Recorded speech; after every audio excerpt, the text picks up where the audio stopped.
స్నేహం. ఒక పచ్చని అడవిలో అన్ని రకాల జంతువులు ఉండేవి.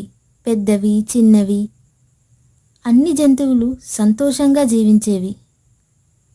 ఒకరోజు లియో అనే సింహం ఒక జలపాతం వద్ద కూర్చొని పక్కకు చూస్తూ ఇలా అంటుంది. ఆహా, ఇంత అందమైన ఉదయం! అడవి చుట్టూ ఒకసారి తిరిగి చూడాలి. ఇంతలో మిలో అనే ఒక కోతి చెట్లపై నుండి ఊగుతూ లియో దగ్గరికి వస్తుంది. వచ్చి ఇలా అంటుంది. వాహ్, ఇవాళ మజా రోజు అవుతుంది అని అనిపిస్తుంది. ఇంతలో తీనా అనే ఒక జింక ఆందోళనగా పరిగెత్తుతూ వస్తుంది. వచ్చి ఇలా అంటుంది. అందరూ వినండి, రవి కనిపించట్లేదు. అప్పుడు లియో ఇలా అంటుంది. ఏమిటి? అతను ఎప్పటికీ బ్రేక్ఫాస్ట్ మిస్ అవ్వడు. అప్పుడు మిలో ఇలా అంటుంది. వెళ్ళి వెతుకుదాం, ఎక్కడైనా చిక్కుకుపోయి ఉండొచ్చు. ఇక వాళ్ళ ముగ్గురు రవి అనే కుందేలును వెతకడానికి వెళ్తారు. వాళ్ళ ముగ్గురు వెతుకుతూ అడవిలో లోతైన ప్రాంతంలోకి వెళ్తారు. అక్కడ చాలా భయంకరంగా ఉంటుంది. అప్పుడు మిలో ఇలా అరుస్తుంది. రవి, ఎక్కడున్నావు? అప్పుడు తీనా ఇలా అంటుంది. ఏమిటిది? క్యారెట్ వాసన. ఈ దారి లోపలికి వెళ్దాం. వారు ముందుకు వెళ్తారు. అక్కడ ఒక కుండి విరిగిపోయి ఉంటుంది. అక్కడ వాళ్ళకి జాడలు కనిపిస్తాయి. అప్పుడు లియో ఇలా అంటుంది. ఇది చూస్తే ఎవరో అతన్ని తీసుకెళ్లినట్టుంది. పాము జాడలు కనిపిస్తున్నాయి.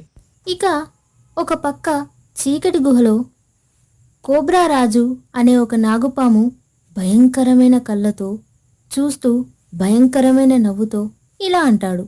హా హా హా హా, నాకే తెలియదనుకుంటున్నారా? క్యారెట్లు పంచుకోకుండా పెంచుకుంటే ఇదే జరుగుతుంది. అప్పుడు రవి భయంతో ఇలా అంటాడు. నేను పంచాలని ప్లాన్ చేసేసాను. రేపు అందరికీ క్యారెట్ విందు పెట్టాలనుకున్నాను. దానికి కోబ్రా రాజు ఇలా అంటాడు. ఆ ఆలోచన ఆలస్యమైంది. ఇప్పుడు అవి నా విందు. అదంతా మన లియో, తీనా మరియు మిలో చూస్తారు. ఇక వాళ్ళు ఒక ప్లాన్ చేసుకుంటారు. అదేమిటంటే తీనా కోబ్రా రాజు దృష్టి మళ్లిస్తే మిలో రవిని తీసుకురావాలని.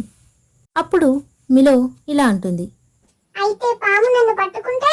దానికి లియో ఇలా అంటుంది. అప్పుడు అతడు నా ధైర్యాన్ని రుచి చూస్తాడు. ఇక రక్షణ మిషన్ మొదలవుతుంది.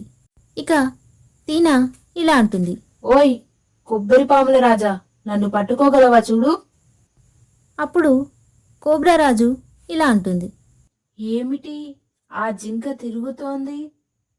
ఇక కోబ్రా రాజు ఆమెను వెంబడిస్తాడు. అదే సమయంలో మిలో చెట్టుపై నుండి వచ్చి రవిని చేరుకుంటాడు. అప్పుడు రవి ఇలా అంటాడు. మీరు నన్ను రక్షించడానికి వచ్చారా? ఇక కోబ్రా రాజు తిరిగి గుహకు వస్తాడు. అక్కడ అంతా ఖాళీగా ఉంటుంది. అప్పుడు కోబ్రా రాజు ఇలా అంటాడు.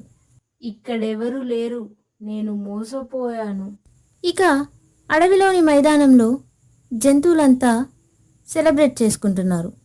అప్పుడు మిలో ఇలా అంటుంది. ఇప్పుడు క్యారెట్ పార్టీనా? దానికి రవి నవ్వుతూ ఇలా అంటాడు. నా అందమైన స్నేహితులతో ఒక ప్రత్యేకమైన విందు. ఇలా అడవి మళ్ళీ ప్రశాంతంగా మారింది. స్నేహం, ధైర్యం, తెలివితో కూడిన ఒక అందమైన గాథ.